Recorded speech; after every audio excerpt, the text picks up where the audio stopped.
केंद्र में सरकार कांग्रेस की रही हो, बेशक बीजेपी की रही हो, हमारे साथ हमेशा अन्याय हुआ है। क्राइम कहीं ना कहीं अभी भी रुकता हुआ नजर नहीं आ रहा है। आम आदमी पार्टी के ही नेता की सरेआम गोली मारकर हत्या हो जाती है। ये बात हुई है, गलत हुई है। गैंगस्टरवाद के खिलाफ, गैंगस्टरवाद किसकी देन थी? पिछले 15-20 दिन में कितने गैंगस्टरों को हमने अरेस्ट किया, कितने गैंगस्टर का एनकाउंटर भी हुआ है। जो लोग पुलिस पे ज्यादती करने की कोशिश करते थे, एनकाउंटर भी हुआ है। कि बीजेपी ने इस बजट को 10 आउट ऑफ 10 दे दिया। ये बजट की बात कर रहे हैं, बजट में तो हमें कुछ दिया ही नहीं। कोई ऐसी बात बताएं कि ये पंजाब के लिए ये इन्होंने किया है, तो ये पंजाब का दूध कहाँ बिकेगा? हिंदुस्तान के किसानों को भी बहुत फायदा होने वाला है। क्या फायदा होने वाला जब जिस पंजाब के किसान का दूध 35 रुपए बिक रहा है। मोदी जी एक ऐसे नेता हैं जो बात घुमा फिरा के लच्छेदार बातें करते हैं। मैं कह सकता हूं कि पता नहीं उनके दिमाग में क्या है कि पंजाब के लिए वो हमेशा गलत सोच रहे हैं।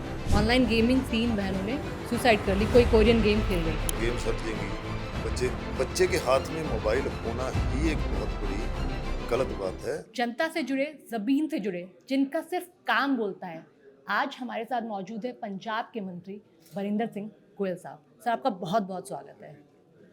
सर, मेरा सबसे पहला और इम्पॉर्टेंट सवाल जो पंजाब के लिहाज से बहुत इम्पॉर्टेंट है, अगले साल चुनाव होने वाले हैं। आम आदमी पार्टी की तैयारी किस तरह है? क्या पूरा स्टैंड रहने वाला है? देखो, आम आदमी पार्टी की तैयारी सबसे बड़ी तो ये है कि हमने लोगों से कुछ वायदे करके ये कह के कि हम एक बदलाव लेके आएंगे, हमने ये लोगों से वायदे किए थे और सरकार बनाई थी। और जिस दिन से सरकार बनी हमने उसी दिन से काम करना शुरू कर दिया था। मार्च में सरकार बनी थी, मार्च 22 में, और हमने 3 महीने बाद पूरे पंजाब के लोगों से वायदा किया था कि 600 यूनिट बिजली फ्री कर देंगे। सरकार बनने के तीसरे महीने हमने कर दिया था। कहने का मतलब कि हम जिस दिन से सरकार बनी है उसी दिन से काम अपना शुरू किया हुआ है। और ये पहली सरकार है पूरे देश में, और मैं कह सकता हूँ पूरी दुनिया में, जिसने जो वायदे लोगों से किए थे वो वायदे पूरे किए हैं। हर वायदों पे पूरा उतरे, और जो वायदे नहीं किए थे वो काम भी हमने किए। और निरंतर हम काम करते जा रहे हैं। हमारी तैयारी की जो बात है, हमारी तैयारी मेन ये है कि हम लोगों की जो उम्मीद होती है सरकार से, हम उस पर पूरा उतरें। और हम अपने किए हुए कामों के हिसाब से ये कह सकते हैं कि हम लोगों की उम्मीद पे खरा उतर रहे हैं। बिल्कुल। हमारे लिए सबसे बड़ी प्राप्ति ये है, यही हमारी तैयारी। अच्छा, SYL का मुद्दा इतना पुराना है, इतने सालों से चल भी रहा था, लेकिन कभी भी ऐसा किसी ने सोचा नहीं होगा कि पंजाब के मुख्यमंत्री भगवंत मान और हरियाणा के मुख्यमंत्री एक साथ आकर पीसी करेंगे, और ऐसा होकर रहा। इस पर आप क्या रहेंगे? देखो, ये इस बात का संकेत है कि हमारी अप्रोच पॉजिटिव है। क्योंकि कोई भी बात टेबल पे बैठने पे हमें कोई ये नहीं है कि हमें नहीं बैठना है।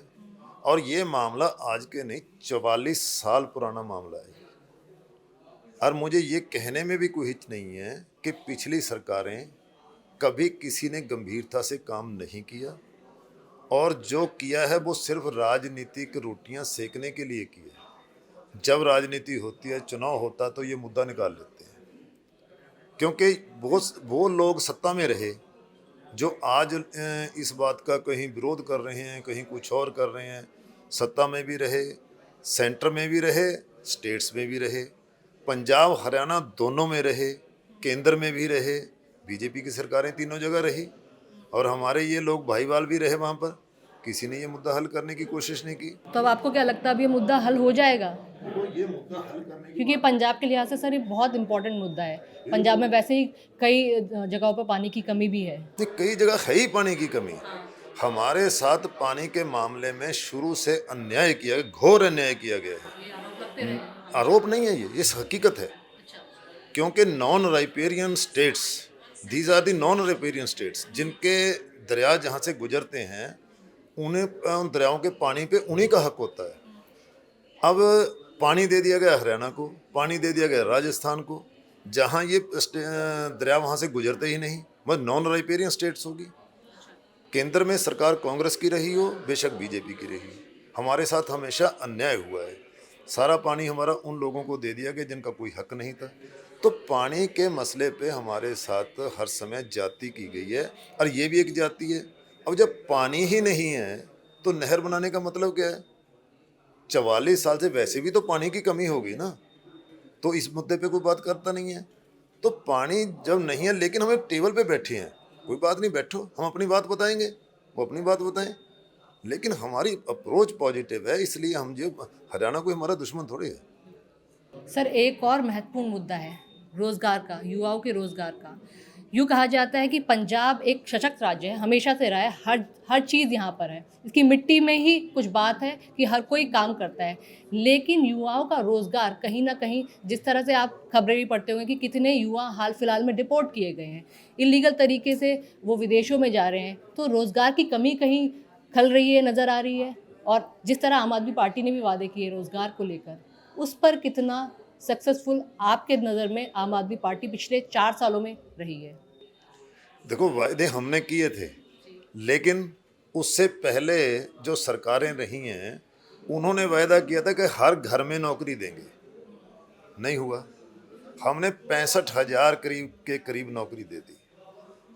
65,000 हमने नौकरी दी। हमने लोगों की, जो हम कहते थे ना कि हम बदलाव लेके आएंगे, हमने एक बदलाव बहुत बड़ा इस नाते किया है कि 65,000 हमने नौकरी दी। हमारे मुख्यमंत्री सरदार भगवंत सिंह मान ने पहले दिन कह दिया था कि ना कोई पैसा, ना कोई सिफारिश। मतलब ये बदलाव किया है हमने। जो बदलाव हम कहते थे ना चुनाव से पहले हम बदलाव लेके आएंगे, ये बदलाव है कि सरकारी नौकरी किसी ने सोचा तक नहीं था। गरीब घर के लोग थानेदार लगे हैं। 65,000 नौकरी दी है, कहीं कोई सिफारिश नहीं चली, कहीं कोई पैसा नहीं चला। रोजगार हम दे रहे हैं, और इसके लिए जो रोजगार की थोड़ी बहुत कमी आ रही है वो सेंट्रल गवर्नमेंट, मोदी साहब की सरकार, बीजेपी की सरकार एक बहुत बड़ा अड़िक्का डाल रही है। तो सर कहीं ना कहीं तो इस चीज़ को रुकना पड़ेगा ना। इतने इलीगल तरीके से अगर पंजाब में ज़मीनें बेचकर कई मतलब पुरानी उनकी जायदाद बेचकर अगर युवाओं को विदेश जाना पड़े उनके सपने पूरे करने के लिए, फिर वहाँ से इलीगल तरीके से डिपोर्ट होना पड़े, कितने लोग मार दिए जा रहे हैं, रूस में भेज दिए जा रहे हैं, बहुत सारी चीज़ें, इसकी भी तो रोकथाम होनी चाहिए।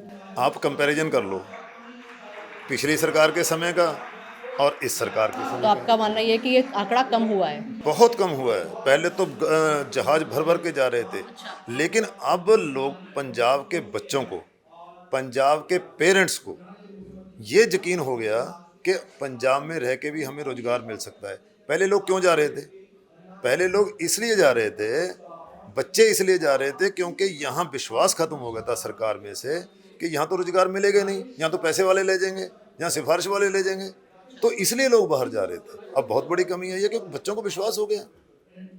तो ये विश्वास हम लोगों का जीता है, और ये मैं कह सकता हूँ हमारी बहुत बड़ी अचीवमेंट है ये, और इसीलिए बच्चे अब बाहर नहीं जा रहे। बच्चे, मैं आपको अपनी कॉन्स्टिट्यूंसी की बात बता रहा हूँ।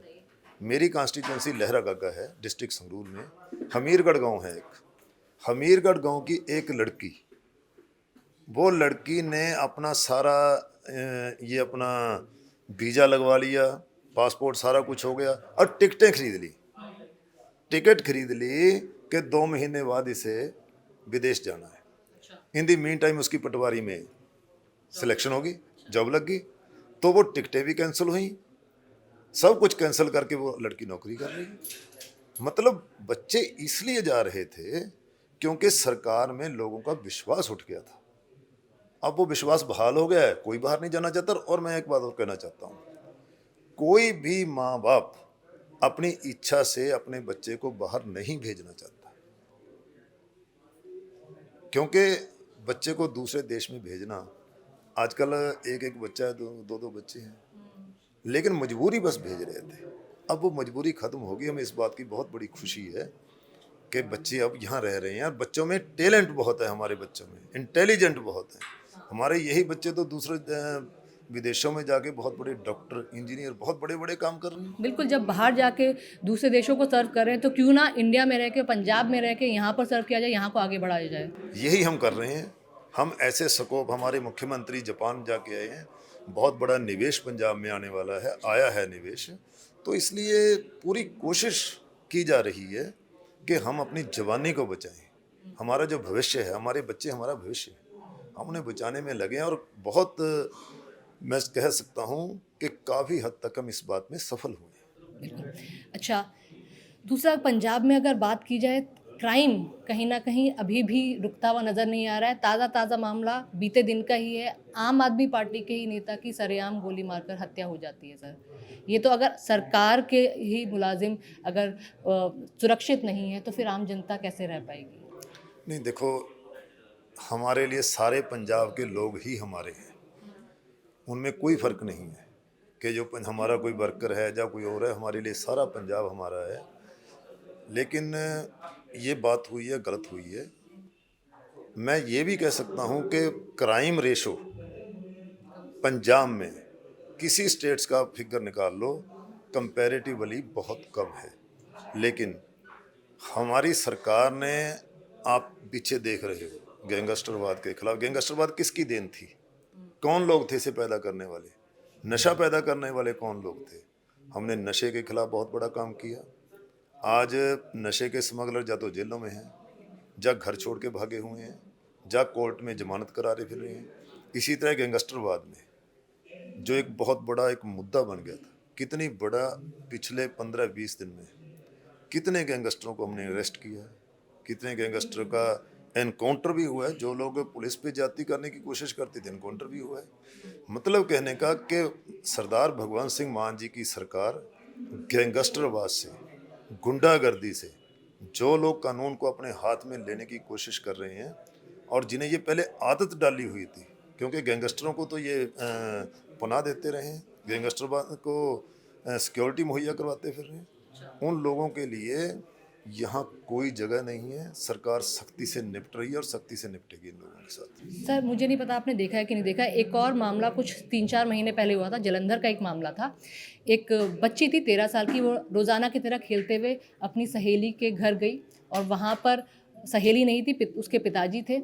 और जब 1 डेढ़ घंटा बीत गया, तो जब वो बच्ची घर नहीं लौटी, तो उसकी माँ उसके घर गई पूछने के लिए कि वो बेटी आई है कि नहीं है। तो वहाँ पर अमृतधारी सरदार थे।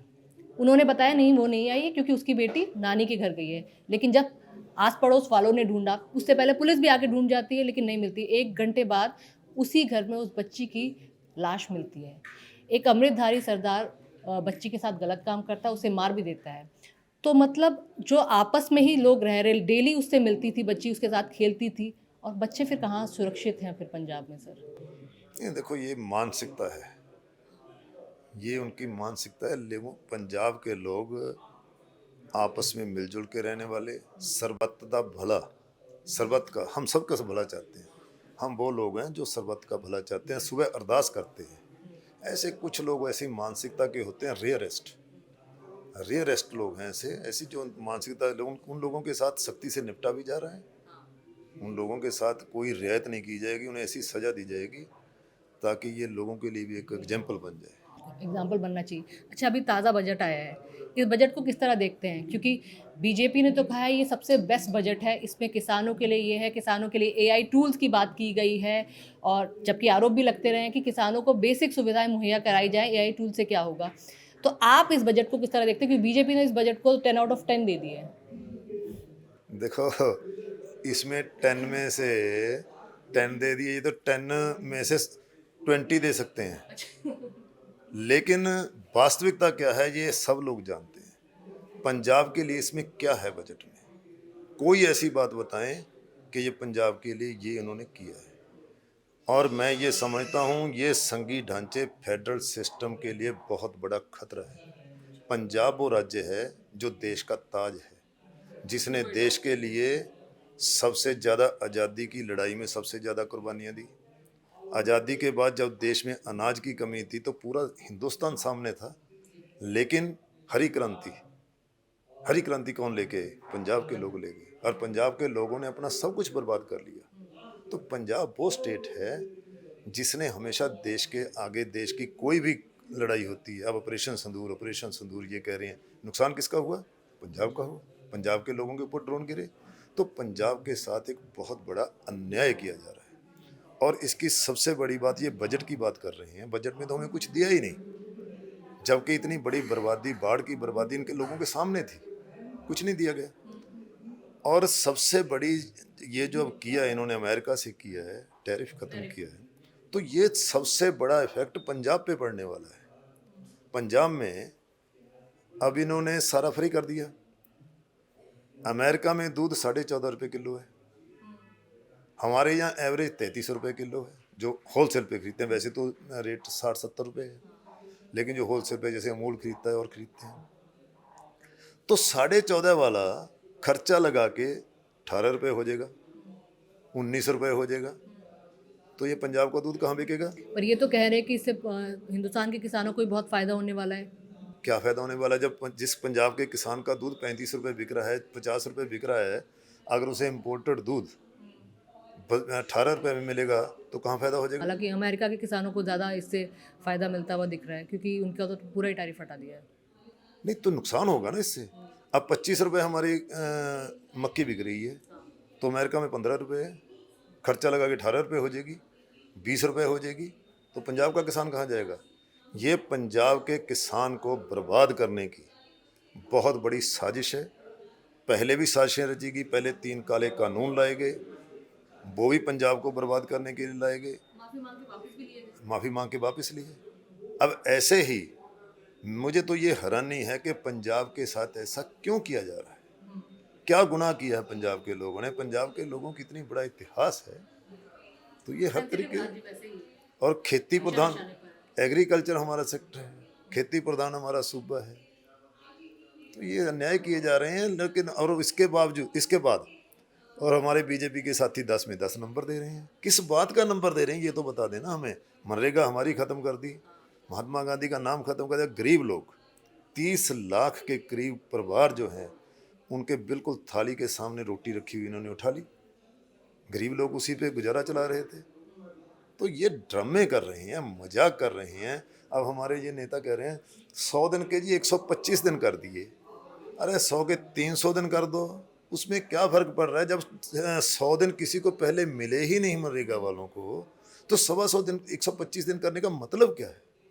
और ये हाथ उठा के कह रहे हैं बहुत बढ़िया कर दिया जी, बहुत बढ़िया कर दिया जी। तो ये सब फ्रॉड है कि ये साजिश है पंजाब के अगेंस्ट। सर, आप आम आदमी पार्टी में रहे हैं कई सालों से, फिलहाल 4 साल से आम आदमी पार्टी की सरकार है। आपको क्या लगता है केंद्र की तरफ से क्या बड़ा चैलेंज आम आदमी पार्टी के लिए रहा है? फिलहाल क्या चैलेंज रहा है जो पूरा नहीं हो पा रहा है? देखो, चैलेंज इनका कुछ नहीं है। चैलेंज इनका ये है कि ये हर कदम पे हमारे साथ अन्याय कर रहे हैं। हमने स्टार्टिंग में मोहल्ला क्लिनिक खोले, तो मोहल्ला क्लिनिक कितना बड़ा क्रेज है लोगों में। क्रेज इसलिए है कि स्टैंडर्ड की दवाई और सारे टेस्ट वहाँ फ्री होते हैं। और किसी मोहल्ला क्लिनिक की बात कर लें, ये जो विरोधी धड़े वाले उनके जो कॉन्स्टिट्यूंसी में मोहल्ला क्लिनिक खुले वहाँ की बात कर लें, हर मोहल्ला क्लिनिक में 100 से 150 आदमी रोज़ दवाई लेते हैं। और मैं आपको एक बात और बताना चाहता हूँ, हम लुधियाना चुनाव में चले गए। लुधियाना चुनाव में हम जब वहाँ गए मोहल्लों में वोट मांगने के लिए, तो उन्होंने कहा जी हमारे मोहल्ला क्लिनिक खोल दो। तुमने कहा यहाँ तो इतने बड़े बड़े हॉस्पिटल हैं, यहाँ मोहल्ला क्लिनिक क्या ज़रूरत है? कहा नहीं जी नहीं, यहाँ मोहल्ला क्लिनिक खोलो। इतनी बड़ी लोगों के लिए राहत थी, और हमारा प्लान ऐसा था कि पूरे पंजाब में ऐसे बहुत बड़ी गिनती में खोलेंगे। इन्होंने रोक लगा दी। किस बात को कह के रोक लगाई? ये जी आपने भगवंत मान की फ़ोटो क्यों लगाई है, ये इसका नाम आम आदमी क्लिनिक क्यों रख लिया जी? अब देखो नाम से क्या होता है, इसे आप मोहल्ला क्लिनिक कह लो, इसे आप डिस्पेंसरी कह लो, इसे आप हॉस्पिटल कह लो, कुछ भी कह लो, बात तो एक ही है ना, मकसद एक ही है। लेकिन इन्होंने हमारे बिल्कुल पैसे रोक के ये कर दिया, आरोग्य जाने क्या केंद्र। आप किसी पंजाब के आदमी से पूछ के देख लो, जहाँ इन्होंने नाम लिखवा दिया उस आदमी को, उस मोहल्ले में पूछ के देख लो किसी को वो नाम आता हो? नहीं, बस इन्होंने अपनी जिद पगानी है, ये ईगो हो रही है।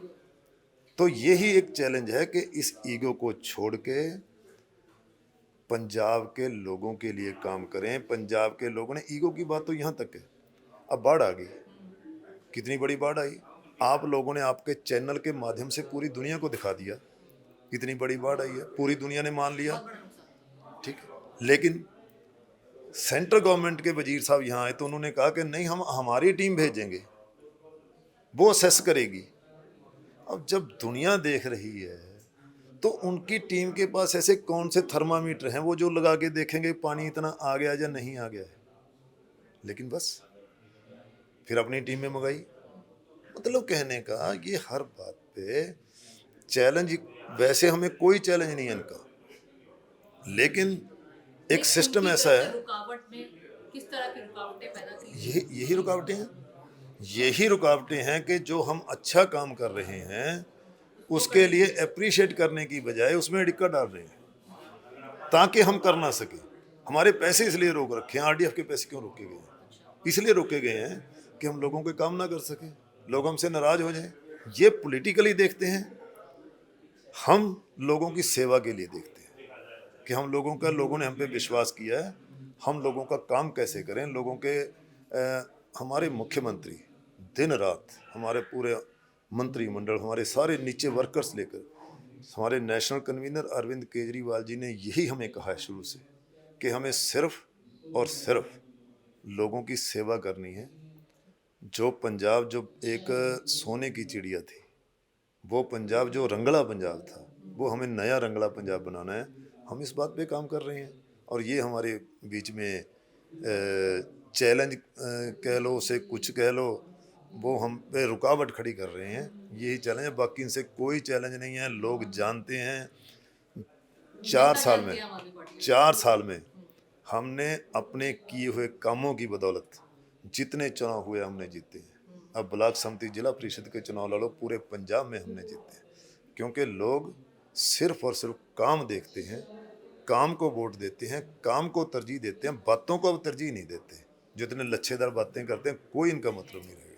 ठीक है सर, हम पॉडकास्ट करें, डिजिटल का ज़माना है, तो डिजिटल के ज़माने में क्यों ना एक छोटा सा रैपिड फायर हो जाए। आपको सिर्फ बताना है, एक शब्द बोलूँगी, उसको देखकर आपको पहला जहन में जो आए वो आपको बोलना है, ठीक है? अरविंद केजरीवाल। अरविंद केजरीवाल एक ऐसा नाम है जिसके नाम से एक स्वच्छ राजनीति, ईमानदार राजनीति का ऐसा चैप्टर उन लोगों ने खोल दिया, ऐसा चैप्टर उन्होंने बना दिया है कि आज पूरा देश नहीं, पूरी दुनिया अरविंद केजरीवाल जी के नाम को इस तरह से जानती हैं कि अगर देश को सही दिशा और राजनीति को सही दिशा किसी आदमी ने दी है, वो अरविंद केजरीवाल जी ने दिया। और अरविंद केजरीवाल जी के जो कहा था, अब ये लोग उसे फॉलो करने पे लगे टेढ़े मेढ़े ढंग से। सो अरविंद केजरीवाल हैं, ना ऐसा पहले कभी था, ना ऐसा कभी आदमी होगा। चरणजीत सिंह चन्नी एक ऐसे नेता हैं, खैर वो दूसरी पार्टी का, मैं ज़्यादा तो नहीं कहना चाहता, आप भी मानते, लेकिन वो खुद ही एक दूसरे को कह रहे हैं कि चन्नी साहब जो कोई कुछ भी काम करे वो चन्नी साहब करते हैं। अब चन्नी साहब ने जो एक गलत काम किया इस दफ़ा, पंजाब सब धर्मों के मानने वाले लोग हैं यहाँ पे, एक दूसरे के साथ कभी किसी को ये नहीं, सब आपस में घुल मिल के रहने वाले लोग हैं। मैं हिंदू हूँ, लोग मुझे कहते हैं कि मेरी कॉन्स्टिट्यूंसी, वो तो जी पूरी शहरी कॉन्स्टिट्यूंसी होगी, और मुझे ये फ़ख्र है, मुझे मान है इस बात का कि मेरी कॉन्स्टिट्यूंसी पूरी रूरल कॉन्स्टिट्यूंसी है। हमारे रायधड़ाना गांव है, वहाँ कोई हमारे हिंदू के 2-4 घर होंगे मुश्किल से। 2254 वोट मुझे पड़े थे, कांग्रेस को 250 वोट मिले थे, अकाली दल को 400 वोट मिले थे।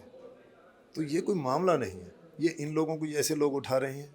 ये मुद्दे उठाने का ये पंजाब के लोगों के लिए एक गलत मैसेज हो सकता है। ये तो ऐसे लोग हैं।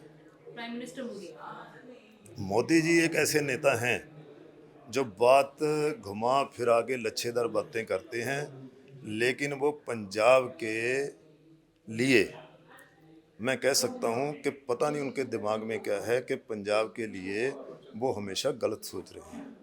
जो नहीं सोचना चाहिए, उन्हें फेडरल सिस्टम, संघीय ढांचे का सम्मान करना चाहिए, ऐसी मैं उनके बारे में कह सकता हूँ। और जो एक प्राइम मिनिस्टर, बहुत प्राइम मिनिस्टर हुए हैं, बेशक कोई ऐसे प्राइम मिनिस्टर भी हुए हैं दूसरी पार्टी में जो देश को देखते थे, स्टेट्स को देखते थे, जैसे नरसिम्हा राव, चलो बेशक कांग्रेस के थे, उन्होंने जब यूएनओ में भेजना था तो माननीय अटल बिहारी वाजपेयी जी को भेजा था। तो ये सोच ये होनी चाहिए, लोग उनकी सोच नहीं है, उन्हें अपनी सोच बदलनी चाहिए। सनी देओल तो अभिनेता हैं, वो अभिनेता अपना अभिनय कर रहे हैं, राजनीति में कामयाब नहीं हुए। यहाँ राजनीति पंजाब के लोगों ने जितवा के भेज दिया था, लेकिन वो यहाँ आई नहीं है, तो इसलिए वो उनकी मुबारक है। उनके पिता का देहांत हो गया, हमें दुख भी है इस बात का। हमारे पंजाब के रहने वाले थे वो। शुभमन गिल हमारे पंजाब के क्रिकेटर हैं। बहुत बढ़िया, हमें इस बात का फख्र है, मान है इस बात का कि हमारे पंजाब के शुभमन गिल, इनका घर मैंने देखा है। मैं गया था तो वहाँ नहीं क्यों रह रहा, मैं जब बाढ़ के समय उधर गया था, तो हमें मान है उस आदमी पे कि हमारे पंजाब का आदमी है, बहुत अच्छी क्रिकेट खेल रहा है। बिल्कुल, हम सबको भी मान है। सर आपने बहुत बेबाकी से रैपिड फायर राउंड का तो जवाब दिया। एक सवाल और भी कि आप समाज सेवी रहे हैं। शुरुआत मैंने कहीं पढ़ा था कि आप समाज सेवा में भी सबसे आगे रहते हैं। फिर आम आदमी पार्टी से जुड़ने का फैसला कैसे लिया, क्यों लिया, और आम आदमी पार्टी ही क्यों चुनी? क्योंकि नेशनल कन्वीनर हमारे अरविंद केजरीवाल जी की जो सोच थी, एक इनकम टैक्स का ना, इनकम टैक्स में अगर कोई पीएन भी भर्ती हो जाए ना, तो उसे भी लोग बड़े, ये इनकम टैक्स में है भाई। क्लैरिकल ईटीओ की तो बात ही कुछ हो रही। आईआरएस होने के नाते, आईआरएस उन दिनों में आईआरएस होना एक बहुत ही बड़ी बात थी। उन्होंने महसूस किया कि आईआरएस तो मैं हूँ, लेकिन लोग रिश्वतखोरी से बहुत परेशान हैं, रिश्वत बहुत ज़्यादा है।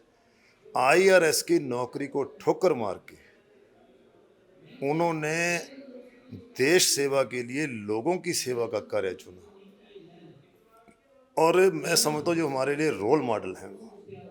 और बहुत लोग जो आम आदमी पार्टी के साथ जुड़े हैं ना, तो इसी सोच के साथ जुड़े हैं कि नेशनल कन्वीनर अरविंद केजरीवाल जी कितना बड़ा फैसला देश के लिए ले सकते हैं, देश की सेवा के लिए ले सकते हैं, तो हमें भी उनका साथ देना चाहिए।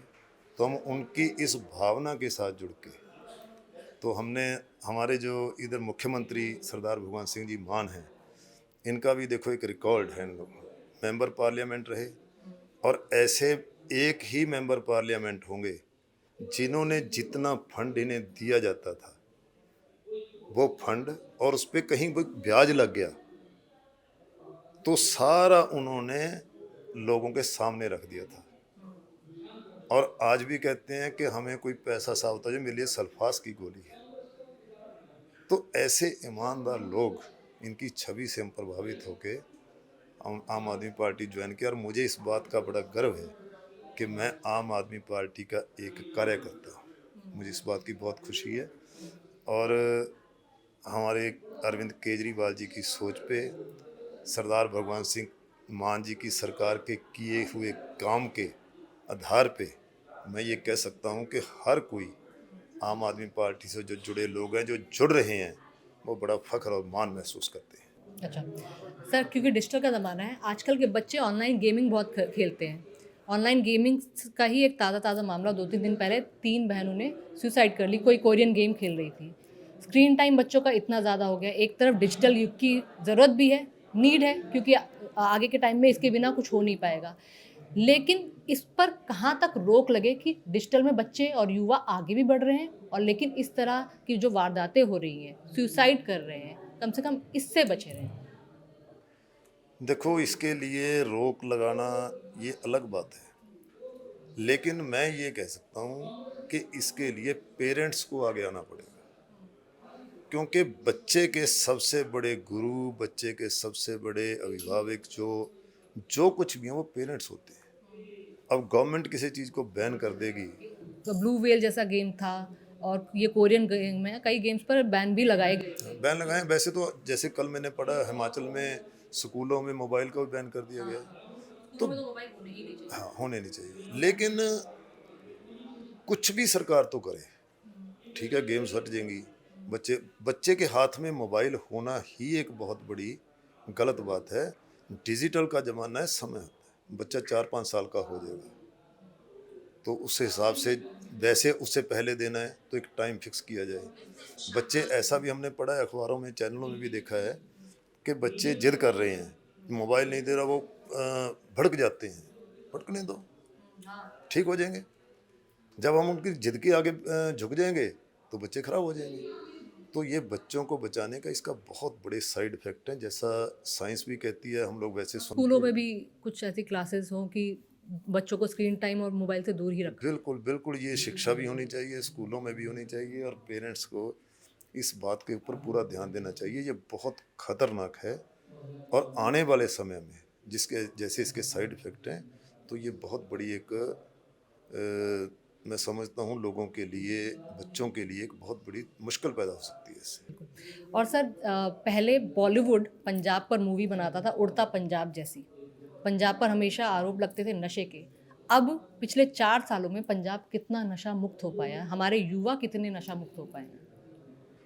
देखो, बहुत बड़ा, बहुत बड़ा एक सुधार हुआ है, क्योंकि हमारी सरकार ने ग्राउंड लेवल पे जाके काम किया है। युद्ध नशा विरुद्ध हम लोग हर गांव में गए, हर मोहल्ले में गए, लोगों को जागरूक किया, कमेटियां बनाई, सारे प्रशासन को लगाया, फ्री हैंड पुलिस को था, प्रशासन को फ्री हैंड तक कोई नशे का कारोबार करता है फौरन उसे गिरफ्तार करो और जेल में भेजो।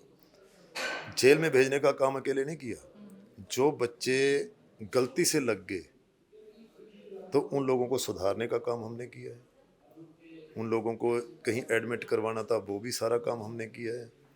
मतलब इस पे जो भी कुछ हो सकता था वो हमने किया है। और जो लोग नशे की कमाई से अपने कारोबार करे बैठे थे, ऊंचे मकान बनाए बैठे थे, उन पे बुलडोजर भी चले हैं। और मुझे ये बताने में बड़ी खुशी है कि करीब 150-200 जगह बुलडोजर चले होंगे, कहीं भी विरोध नहीं हुआ, कहीं भी विरोध नहीं हुआ। नहीं तो पड़ोस के लोग कहते यार क्यों मकान गिरा रहे हो, लेकिन लोग जानते थे कि ये नशे की कमाई लोगों के बच्चों को बर्बाद करके पैसा बना के ये बनाया हुआ है, गिरा दो। लोग खुश थे। और एक जगह एक बूढ़ा रो रहा था, मकान गिर रहा था, रो रहा था, तो दूसरे लोगों ने समझा कि शायद ये इसका कोई रिश्तेदार होगा, तो उससे पूछा गया भाई तू क्यों रो रहा है, तो उसने कहा जी मैं इसलिए, मेरे ये आंसू खुशी के आंसू हैं, क्योंकि इस आदमी की वजह से मेरे 2 बेटे खत्म हो गए। इन लोगों ने, इसने नशा दिया उन्हें, इसने नशे पे लगाए, अब इसका मकान गिरते हुए देख के मुझे खुशी हो रही। तो मतलब इस हद तक हमने काम किया। और आज नशे के स्मगलर जो हैं, जैसे गैंगस्टर भागे हुए हैं, इसी तरह नशे के स्मगलर कोई नहीं दिखाई देता, या तो जेलों में है। हजारों केस हमने रजिस्टर किए हैं, हजारों लोगों को जेल में डाला है, बहुत लोगों का इलाज करवाया है, मतलब हर स्तर पे हमने काम किया है। और आज इसकी वजह से नशे में कमी ही नहीं, बहुत बड़ी गिरावट है। कहीं कहीं कोई लोग लुक छिप के, वो भी हमारे जो बॉर्डर स्टेट्स हैं वहाँ से कभी कुछ हो जाता है। पंजाब में ऐसे लोगों के लिए कोई स्थान नहीं। हमारे नेता अरविंद केजरीवाल जी कह के गए थे, मुख्यमंत्री जी हमेशा कहते हैं कि जो पंजाब में नशे का कारोबार करेगा उसके लिए पंजाब में कोई जगह नहीं। सर आखिरी 2 सवाल। एक तो ये कि किस तरह पंजाब में अगले साल आम आदमी पार्टी की जीत पक्की है? और दूसरा ये कि हमारे सीएम साहब खुद एंटरटेनमेंट इंडस्ट्री से ताल्लुक़ रखते हैं और पंजाबी इंडस्ट्री खुद बहुत बड़ी इंडस्ट्री है, लेकिन कहीं न कहीं इस पर गैंगस्टरवाद भी, उसके बादल भी मंडराते रहे। तो इस पर कितना सुधार हो पाया या फिर आगे के वक्त में हो पाएगा और पंजाबी इंडस्ट्री अपने आप में ही फ्लरिश करने वाली है? देखो, सबसे पहले जो 27 का चुनाव है, हम कभी चुनाव के नज़रिए से ना तो कोई काम किए हैं।